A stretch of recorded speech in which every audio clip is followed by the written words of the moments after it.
ನಮಸ್ಕಾರ ಸ್ನೇಹಿತರೆ. ಗೃಹಲಕ್ಷ್ಮಿ ಯೋಜನೆಯ ಫಲಾನುಭವಿಗಳಿಗೆ 32ನೇ ಕಂತಿನ ಹಣದ ಬಗ್ಗೆ ಕೆಲವೊಬ್ಬರಿಗೆ ಚಿಂತೆಯಾಗಿದೆ. ಏಕೆಂದ್ರೆ ಕೆಲವೊಬ್ಬರಿಗೆ ಇನ್ನು 32ನೇ ಕಂತಿನ ಹಣ ಬಂದಿಲ್ಲ. ಯಾಕೆ ಬಂದಿಲ್ಲ ಎಂಬ ಮಾಹಿತಿ ಅವರಿಗೆ ಗೊತ್ತಿಲ್ಲ. ಸರ್ಕಾರದ ಕಡೆಯಿಂದ ಏನಾದ್ರೂ ಹಣ ಬರುವುದನ್ನ ನಿಲ್ಲಿಸ್ಬಿಟ್ಟಿದಾರ ಅಂತ ಕೇಳ್ತಾ ಇದ್ದಾರೆ. ಇವತ್ತಿನ ವಿಡಿಯೋದಲ್ಲಿ 32ನೇ ಕಂತಿನ ಹಣ ಯಾಕೆ ಬಂದಿಲ್ಲ ಎಂಬ ಕುರಿತು ನಿಮ್ಗೆಲ್ಲ ಮಾಹಿತಿಯನ್ನ ನೀಡ್ತೇನೆ. ಅದಕ್ಕಿಂತ ಮುಂಚೆ ನೀವಿನ್ನು ನಮ್ಮ ಚಾನಲ್ಗೆ ಸಬ್ಸ್ಕ್ರೈಬ್ ಆಗಿಲ್ಲ ಅಂದ್ರೆ ದಯವಿಟ್ಟು ಸಬ್ಸ್ಕ್ರೈಬ್ ಮಾಡ್ಕೊಳ್ಳಿ. ಪಕ್ಕದಲ್ಲಿ ಇರೋ ಬೆಲ್ ಐಕಾನ್ ನ ಪ್ರೆಸ್ ಮಾಡಿ. ಇದರಿಂದ ನಾನು ಮಾಡೋ ಪ್ರತಿಯೊಂದು ಹೊಸ ವಿಡಿಯೋಗಳ ನೋಟಿಫಿಕೇಶನ್ ಮೊದಲನೇದಾಗಿ ಬಂದು ನಿಮ್ಗೆ ತಲುಪತ್ತೆ. ವಿಡಿಯೋ ಸ್ಕಿಪ್ ಮಾಡದೆ ಪೂರ್ತಿಯಾಗಿ ನೋಡಿ. ಹಾಗೆ ವಿಡಿಯೋ ಇಷ್ಟ ಆದ್ರೆ ಒಂದು ಲೈಕ್ ಮಾಡಿ. ನೋಡಿ, ಮೊದಲಿಗೆ ಗೃಹಲಕ್ಷ್ಮಿ ಯೋಜನೆಯ ಫಲಾನುಭವಿಗಳು ಈ ತಿಂಗಳಲ್ಲಿ ಯಾಕೆ ಗೃಹಲಕ್ಷ್ಮಿ ಹಣ 32ನೇ ಕಂತು ಇನ್ನೂ ಬಂದಿಲ್ಲ, ಯಾಕೆ ಗೃಹಲಕ್ಷ್ಮಿ ಹಣ ಬಂದಿಲ್ಲ, ಸ್ಟಾಪ್ ಆಗಿದೆಯಾ ಎಂದು ಅನೇಕ ಜನರು ಹಣ ಬರದೆ ಇರೋ ಫಲಾನುಭವಿಗಳು ಚಿಂತೆ ಮಾಡ್ತಾ ಇದ್ದಾರೆ. ನೋಡಿ, ಗೃಹಲಕ್ಷ್ಮಿ ಯೋಜನೆಯ ಫಲಾನುಭವಿಗಳಿಗೆ ಹಣ ಜಮಾ ಆಗುವ ಪ್ರಕ್ರಿಯೆ ನಿಂತಿಲ್ಲ. ನೀವೇನು ಚಿಂತೆ ಮಾಡಬೇಡಿ. ಕೆಲವರು ಅನ್ಕೋತೀರಾ ನಿಮ್ಮ ಈ KYC ಮಾಡಿಲ್ಲ, ಹಾಗಾಗಿ ನಮ್ಗೆ ಗೃಹಲಕ್ಷ್ಮಿ ಹಣ ಬಂದಿಲ್ಲ ಅನ್ಕೊಂಡಿರ್ತೀರಾ. ನೋಡಿ, ಗೃಹಲಕ್ಷ್ಮಿ ಯೋಜನೆಯ ಮರುಪರಿಶೀಲನೆ ಜೊತೆಗೆ ನಿಮ್ಗೆ ಪ್ರತಿ ತಿಂಗಳು ಏನು ಹಣ ಜಮಾ ಮಾಡ್ತಿದ್ದಾರೆ ಇದಕ್ಕೆ ಯಾವುದೇ ರೀತಿಯ ಸಂಬಂಧ ಇಲ್ಲ.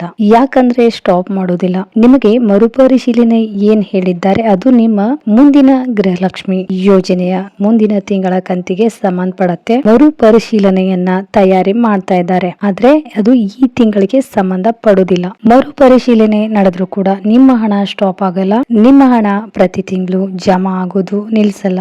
ಒಂದೇ ಒಂದು ಪಾಯಿಂಟ್ ಅನ್ನ ಕ್ಲಿಯರ್ ಮಾಡ್ಕೊಳ್ಳಿ. 32ನೇ ಕಂತಿನ ಹಣ ಜಮಾ ಆಗುವ ಪ್ರಕ್ರಿಯೆ ನಿಲ್ಸಿಲ್ಲ. ಹಾಗಾದ್ರೆ ಈಗ 32ನೇ ಕಂತಿನ ಹಣ ಬಿಡುಗಡೆ ಆಗಿದೆಯಾ ಅಂತ ನೀವು ಕೇಳುವುದಾದ್ರೆ ಹೌದು, ಗೃಹಲಕ್ಷ್ಮಿ ಯೋಜನೆಯ ಫಲಾನುಭವಿಗಳಿಗೆ 32ನೇ ಕಂತು ಬಿಡುಗಡೆ ಆಗಿದೆ. ಈ ತಿಂಗಳಿಗೆ ಮೊದಲನೇ ವಾರವೇ ಫಲಾನುಭವಿಗಳ ಅಕೌಂಟ್ಗೆ ಜಮಾ ಆಗಿದೆ. ಕೆಲವರಿಗೆ ಇನ್ನೂ ಕೂಡ ಹಂತವಾಗಿ ಜಮಾ ಆಗ್ತಾ ಇದೆ. ಇದರಲ್ಲಿ ಒಂದು ಗುಡ್ ನ್ಯೂಸ್ ಇದೆ. ಏನು ಗುಡ್ ನ್ಯೂಸ್ ಅಂದ್ರೆ 31ನೇ ಕಂತಿನ ಹಣ ಯಾರಿಗಾದ್ರೂ ಪೆಂಡಿಂಗ್ ಇದ್ರೆ ಅಂತಹ ಫಲಾನುಭವಿಗಳಿಗೆ ಗುಡ್ ನ್ಯೂಸ್ ಅಂತ ಹೇಳ್ಬಹುದು. ಯಾಕಂದ್ರೆ ಅವರಿಗೆ 31ನೇ ಕಂತು ಮತ್ತು 32ನೇ ಕಂತು ಒಟ್ಟಿಗೆ ಸೇರಿ 4,000 ರೂಪಾಯಿ ಜಮಾ ಆಗ್ತಾ ಇದೆ.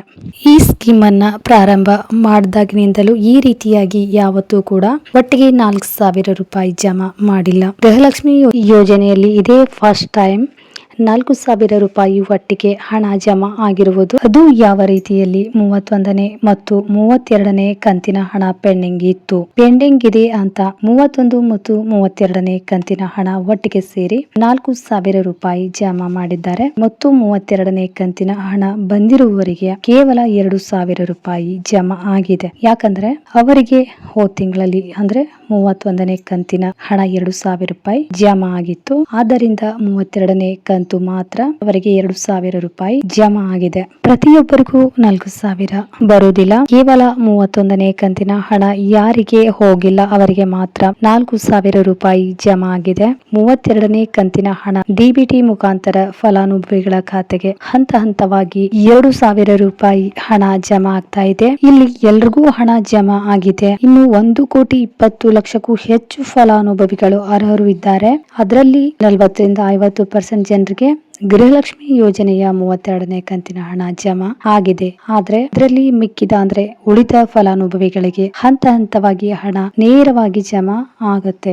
ಈ ತಿಂಗಳು ಕಂಪ್ಲೀಟ್ ಆಗುವ ಒಳಗಡೆ ನಿಮ್ಮ ಬ್ಯಾಂಕ್ ಖಾತೆಗಳಿಗೆ ಹಣ ಬಂದೇ ಬರುತ್ತೆ. ಈ ತಿಂಗಳಲ್ಲಿ ಆದಷ್ಟು ಬೇಗ ಬರುತ್ತೆ. ಯಾಕಂದ್ರೆ ಈಗಾಗಲೇ 32ನೇ ಕಂತಿನ ಹಣ ಬಿಡುಗಡೆ ಆಗಿದ್ರಿಂದ ಈ ತಿಂಗಳಿನ 20ನೇ ತಾರೀಕಿನ ಒಳಗಡೆ ಎಲ್ರಿಗೂ ಹಣ ಬರುತ್ತೆ. ನಿಮ್ಗೂ ಕೂಡ 32ನೇ ಕಂತಿನ ಹಣ ಬಂದಿಲ್ಲ ಅಂದ್ರೆ ಚಿಂತೆ ಮಾಡಬೇಡಿ, ಬರುತ್ತೆ. ಈ ಹಣವನ್ನ ಅಂದ್ರೆ 31, 32ನೇ ಕಂತಿನ ಹಣ ಯಾರಿಗೆ ಎರಡು ಬಂದಿಲ್ಲ 4,000 ಬರುತ್ತೆ. 31ನೇ ಕಂತಿನ ಹಣ ಯಾರು ತಗೊಂಡಿದ್ದೀರಾ ಅವರಿಗೆ ಮಾತ್ರ 2,000 ಹಣ ಬಂದೇ ಬರುತ್ತೆ. ಎಲ್ಲಾ ಗೃಹಲಕ್ಷ್ಮಿ ಫಲಾನುಭವಿಗಳಿಗೆ ವರಮಹಾಲಕ್ಷ್ಮಿ ಹಬ್ಬ ಮಾಡ್ಲಿಕ್ಕೆ ನಿಮಗೆ ಗೃಹಲಕ್ಷ್ಮಿ ಹಣ ಬಂದೇ ಬರುತ್ತೆ ಅಂತ ಈ ವಿಡಿಯೋನ ಮುಗಿಸ್ತಾ ಇದ್ದೀನಿ. ಈ ವಿಡಿಯೋ ಯೂಸ್ಫುಲ್ ಅನ್ಸಿದ್ರೆ ದಯವಿಟ್ಟು ಒಂದು ಲೈಕ್ ಮಾಡಿ, ಹಾಗೆ ಚಾನಲ್ಗೆ ಸಬ್ಸ್ಕ್ರೈಬ್ ಮಾಡಿ.